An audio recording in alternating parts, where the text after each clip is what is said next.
민수기 28장. 여호와께서 모세에게 말씀하셨습니다. 이스라엘 자손에게 명해 일러라. 너희는 내 음식 곧 내가 즐겨하는 향기가 되는 화제를 정해진 때 명심해 내게 드리도록 하라. 그들에게 말하여라. 너희가 여호와께 드려야 하는 화제는 이것이다. 1년 된 흠없는 어린 순양 2마리를 날마다 정기적으로 번제로 드리라. 아침에 어린 순양 1마리를 드리고 해질녘에 또 어린 순양 1마리를 드리는데 찌어서 짠 기름 4분의 1 흰과 섞은 고운 가루 10분의 1 에바의 곡식 제물을 함께 드리라. 이것은 시내산에서 정해진 정기적인 번제로서 여호와께서 즐겨하시는 향기로운 화제다. 이와 함께 어린 순양 1마리마다 4분의 1 흰의 전제물을 드리는데 성소에서 독한 술로 된 전제물을 여호와께 부어드려야 한다. 해질 무렵에는 2번째로 어린 순양을 드리는데 아침때와 같은 곡식 제물과 전제물을 함께 드려야 한다. 이것은 여호와께서 즐겨하시는 향기로운 화제다. 안식일에는 1년 된 흠없는 어린 순양 2마리를 기름 섞은 고운 가루 10분의 2 에바에 곡식 제물과 전제물과 함께 드려야 한다. 이것은 안식일마다 드리는 번제로서 정기적으로 드리는 번제와 전제물 외에 드리는 것이다. 매달 첫날에 여호와께 수송아지 2마리와 순양 1마리와 1년 된 흠없는 어린 순양 7마리를 번제로 드리라. 수송아지 1마리마다 기름 섞은 고운 가루 10분의 3 에바에 곡식 제물을 드리고 순양 1마리마다 기름 섞은 고운 가루 10분의 2 에바에 곡식 제물을 드리며 어린 순양 1마리마다 기름 섞은 고운 가루 10분의 1 에바에 곡식 제물을 드리라. 이것은 번제로서 여호와께서 즐겨하시는 향기로운 화제다. 여기에 전제로 포도주를 수송아지 1마리마다 2분의 1 흰, 순양 1마리마다 3분의 1 흰, 어린 순양 1마리마다 4분의 1 흰을 드려야 한다. 이것은 한 해 동안 매달마다 드리는 번제다. 그리고 순염소 1마리를 속죄 제물로 여호와께 드리라. 이것은 정기적인 번제물과 전제물 외에 드리는 것이다. 첫째 달 14일은 여호와의 유월절이다. 15일부터는 절기가 시작된다. 7일 동안은 누룩 없는 빵을 먹어야 한다. 첫째 날에는 거룩한 모임을 갖고 아무 일도 하지 말라. 수송아지 2마리와 순양 1마리와 흠없는 1년 된 어린 순양 7마리를 번제로서 여호와께 화제로 드린다. 이것들과 함께 드릴 곡식 제사는 기름 섞은 고운 가루다. 수송아지에는 10분의 3 에바, 순양이는 10분의 2 에바, 7마리의 어린 순양 1마리마다 10분의 1 에바를 드리라. 그리고 너희를 속죄하기 위해 속죄 제물로 순염소 1마리를 드리라. 아침마다 정기적으로 드리는 번제물 외에 이것들을 드리게 하라. 이런 식으로 7일 동안 매일 음식 곧 여호와께서 즐겨하시는 향기로운 화제를 드리도록 하라. 이것은 정기적인 번제물과 전제물 외에 드리는 것이다. 7째 날에는 거룩한 모임을 갖고 아무 일도 하지 말라. 첫 열매를 드리는 날 곧 여호와께 새로운 곡식으로 곡식 제물을 드리는 77절에는 거룩한 모임을 갖고 아무 일도 하지 말라. 수송아지 2마리와 순양 1마리와 1년 된 어린 순양 7마리를 번제로 드려 여호와께서 즐겨하시는 향기가 되게 하라. 이것들과 함께 드릴 곡식 제사는 기름 섞은 고운 가루다. 수송아지 1마리마다 10분의 3 에바, 순양 1마리에는 10분의 2 에바, 7마리의 어린 순양 1마리마다 각각 10분의 1 에바를 드리라. 그리고 너희 속죄를 위해 순염소 1마리를 드리라. 너희는 이것들을 정기적인 번제물과 곡식 제물과 전제물 외에 드려야 한다. 너희를 위해 그 가축들은 흠이 없어야 한다. 시편 72편. 오 하나님이여, 왕에게 주의 판단력을 주시고 왕의 아들에게 주의 의를 주소서. 그가 주의 백성들을 의롭게 판단하고 주의 가난한 사람들을 공평하게 판단할 것입니다. 산들이 백성들에게 평안을 주고 작은 언덕들도 의로 평화로워질 것입니다. 왕이 백성들 가운데 가난한 사람들을 판단해주고 궁핍한 사람들의 자녀들을 구원해주며 억압하는 사람들을 칠 것입니다. 해가 존재하는 한, 달이 존재하는 한 온 세대에 걸쳐 백성들이 주를 경외하게 하소서.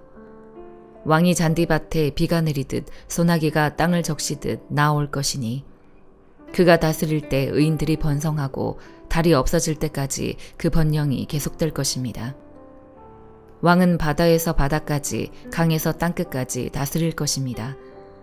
광야에 있는 사람들이 그 앞에서 절하고 그의 적들이 먼지를 핥을 것입니다. 타시스와 머나먼 섬들의 왕들이 조공을 바치고 스바와 시바의 왕들이 그에게 예물을 드릴 것입니다. 모든 왕들이 그에게 절하고 모든 민족들이 그를 섬길 것입니다. 그는 궁핍한 백성들이 부르짖을 때 건지고 도와줄 사람이 없는 가난한 백성들을 또한 건질 것이며 가난한 사람들과 궁핍한 사람들을 불쌍히 여기고 궁핍한 사람들의 영혼을 구원해 줄 것입니다. 왕이 백성들의 영혼을 속임수와 폭력에서 구할 것입니다. 왕이 보기에 그들의 피가 귀할 테니 말입니다. 왕은 장수할 것입니다. 스바의 금을 그가 받게 될 것입니다. 그를 위한 기도가 끊이지 않을 것이고 날마다 그를 칭찬하는 소리가 들릴 것입니다. 그 땅의 곡식이 풍성해 여러 언덕 위에 쏟아져 내릴 것입니다. 그 열매가 레바논의 백향목처럼 물결치고 그의 백성들은 들풀처럼 무성하게 될 것입니다. 그의 이름이 영원히 계속될 것입니다. 해가 존재하는 한 지속될 것입니다. 사람들이 그를 통해 복을 받을 것이니 모든 민족들이 그를 복받는 사람이라 부르게 하소서. 여호와 하나님, 이스라엘의 하나님을 찬양합니다. 놀라운 일들을 하시는 분은 하나님뿐입니다. 주의 영광스러운 이름을 영원히 찬양합니다. 온 땅이 주의 영광으로 가득 차게 하소서. 아멘, 아멘. 이것으로 이새의 아들 다윗의 기도가 끝납니다. 이사야 19장. 이집트에 내려진 판결이다. 보라, 여호와께서 날쌘 구름을 타고 이집트로 가신다. 이집트의 우상들이 그 앞에서 벌벌 떨고 이집트 사람들의 마음이 그 안에서 녹아내릴 것이다. 내가 이집트 사람들이 자기들끼리 들고 일어나게 하겠다. 그래서 형제끼리 싸우고 이웃끼리 싸우고 성들끼리 싸우고 나라끼리 서로 싸울 것이다. 결국 이집트 사람들은 낙담할 것이다. 내가 그들의 계획을 수포로 돌아가게 하면 그들은 우상들과 죽은 사람의 영들과 신접한 사람들이나 마술사들을 찾아다니면서 물을 것이다. 내가 이집트를 잔혹한 군주의 손에 넘겨줄 것이니 난폭한 왕이 그들을 다스릴 것이다. 주 만군의 여호와의 말씀이다. 바닷물이 말라버리고 나일강도 바다까지 바싹 마를 것이다. 운하들에서는 악취가 나고 이집트의 시내들도 다 말라버릴 것이다. 갈대와 파피루스는 시들고 나일강을 따라 난 식물들도 나일강 어귀에 난 식물들도 시들고 나일강을 따라 씨 뿌려진 밤마다 말라버리고 나라가 없어질 것이다. 어부들도 단식할 것이다. 나일강에 낚시를 던지던 어부들이 모두 신음하며 애곡하고 물속에 그물을 던지던 사람들이 수척해질 것이다. 고운 삼배를 만드는 사람들과 실을 뽑아 천을 짜는 사람들도 낙심할 것이다. 천을 짤 실들이 끊어지니 모든 품꾼들이 실망할 것이다. 서안의 귀족들은 정말 어리석은 자들이고 지혜롭다는 바로의 전략가들도 어리석은 조언만 하고 있으니 너희가 어떻게 바로에게 나는 지혜로운 사람들의 자손이고 옛 왕들의 후예입니다 라고 말하겠느냐. 네 지혜로운 사람이 지금 어디에 있느냐. 만군의 여호와께서 그들에게 세워놓으신 이집트를 향한 계획을 너에게 보이고 알려달라고 해보라. 서안의 귀족들은 어리석었고 노베 지도자들은 속았다. 그 지역의 지도자들은 이집트를 잘못 이끌었다. 여호와께서 그들 속에 혼란의 영을 불어넣으셔서 마치 술주정꾼이 토하면서 비틀거리듯 그들이 하는 모든 일에서 이집트를 비틀거리게 하고 있구나. 이제 이집트가 할 수 있는 일은 하나도 없다. 머리나 꼬리도 종려나무 가지나 갈대도 아무것도 할 수 없다. 그날의 이집트 사람들은 여인처럼 돼 만군의 여호와께서 그들을 향해 손을 펴서 휘두르시는 것을 보고 두려움에 벌벌 떨 것이다. 또 유다 땅은 이집트 사람들에게 공포의 존재가 될 것이다. 누군가 그들에게 유다라고 말하기만 해도 모두들 현기증을 일으키고 만군의 여호와께서 그들에게 세우신 계획 때문에 그들은 겁을 집어먹을 것이다. 그날의 이집트 땅에 있는 5 성읍들은 가나안 말을 하면서 만군의 여호와께 맹세할 것이다. 그 가운데 한 성읍은 파괴의 성읍이라 불릴 것이다. 그날의 이집트 땅 한복판에는 여호와께 드리는 제단이 서겠고 이집트 국경선에는 여호와께 드리는 기념비가 세워질 것이다. 그것은 이집트 땅에서 만군의 여호와를 위한 표적과 증거가 돼서 그들이 압제를 받을 때 여호와께 부르짖으면 그분이 그들에게 구원자를 보내 그들을 구해내실 것이다. 이렇게 여호와께서 자신을 이집트 사람들에게 알리시면 그날에 그들이 여호와를 알게 돼 제물과 예물로 경배하며 여호와께 맹세를 하고 그것을 지켜 행할 것이다. 여호와께서 이집트를 치신다. 그러나 치시고는 고쳐주실 것이다. 그들이 여호와께로 돌아오면 그는 그들의 간청을 들어주셔서 그들을 고쳐주실 것이다. 그날에 이집트에서 아시리아로 가는 큰 길이 생겨서 아시리아 사람들이 이집트로, 이집트 사람들이 아시리아로 갈 것이다. 그리고 이집트 사람들이 아시리아 사람들과 함께 예배를 드릴 것이다. 그날에 이스라엘은 이집트와 아시리아 다음에 세 번째 나라가 돼 세상 가운데 복이 될 것이다.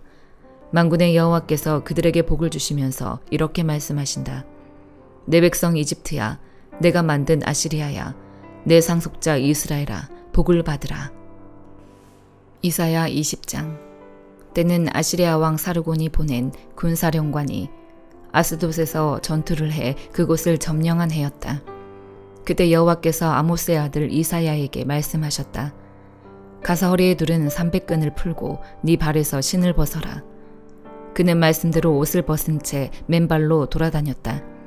그러자 여호와께서 말씀하셨다.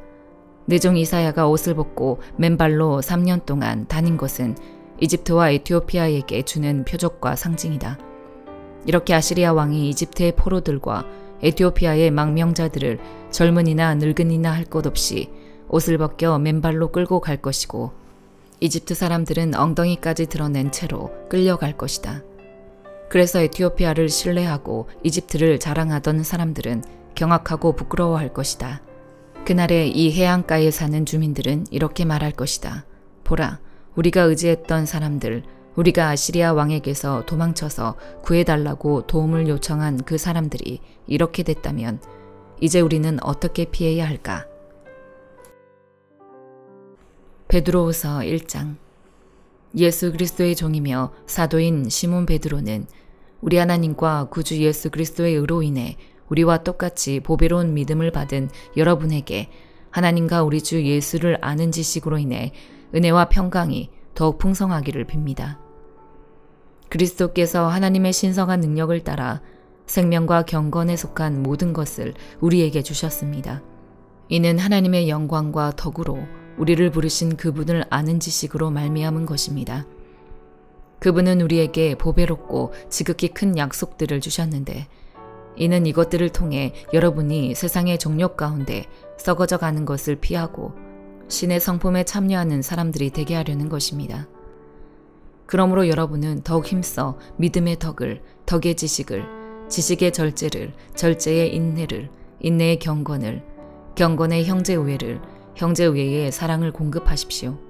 이런 것들이 여러분에게 있고 또 풍성하면 여러분은 우리 주 예수 그리스도를 알기에 게으르거나 열매 없는 사람들이 되지 않을 것입니다. 그러나 이런 것들이 없는 사람은 앞을 볼 수 없는 눈먼 사람이며 자기 과거의 죄가 깨끗하게 된 사실을 잊어버린 사람입니다. 그러므로 형제들이여 더욱 힘써 여러분의 부르심과 택하심을 굳건히 하십시오. 여러분이 이것들을 행하면 결코 넘어지지 않을 것입니다. 이렇게 하면 우리 주이시며 구주이신 예수 그리스도의 영원한 나라에 여러분이 넉넉히 들어가게 하실 것입니다. 그러므로 여러분이 이것들을 알고 또 여러분이 이미 받은 진리 안에 굳게 서 있다 해도 나는 여러분들로 하여금 항상 이것들을 기억하게 하려 합니다. 내가 이 육신의 장막에 사는 동안에는 여러분을 일깨워 기억하게 하는 것이 옳다고 생각합니다. 이는 우리 주 예수 그리스도께서 내게 보여주신 대로 내가 곧 내 장막을 떠날 것을 알기 때문입니다. 나는 내가 떠난 뒤에도 여러분이 항상 이것들을 기억하게 하려고 힘쓰고 있습니다. 우리가 우리 주 예수 그리스도의 능력과 그분이 오실 것에 대해 여러분에게 알게 한 것은 교묘히 꾸며낸 신화를 따른 것이 아닙니다. 우리는 그분의 크신 위엄을 직접 본 사람들입니다. 그리스도는 지극히 큰 영광 가운데 이는 내 사랑하는 아들이니 내가 그를 기뻐한다라는 음성이 자기에게 들릴 때 하나님 아버지로부터 존귀와 영광을 받으셨습니다. 우리는 그 거룩한 산에서 그분과 함께 있을 때 하늘로부터 들려오는 이 음성을 들었습니다. 또 우리에게는 더 확실한 예언의 말씀이 있으니 여러분은 동이 터서 여러분의 마음속에 샛별이 떠오를 때까지 어두운 곳을 비추는 등불처럼 이 말씀에 주목하는 것이 좋겠습니다. 여러분은 무엇보다도 이것을 알아야 합니다. 곧 성경의 모든 예언을 자기 마음대로 해석해서는 안 된다는 것입니다. 예언은 언제나 사람의 뜻을 따라 나온 것이 아니라 성령의 감동하심을 받은 사람들이 하나님께 받은 말씀을 전한 것이기 때문입니다. 아멘.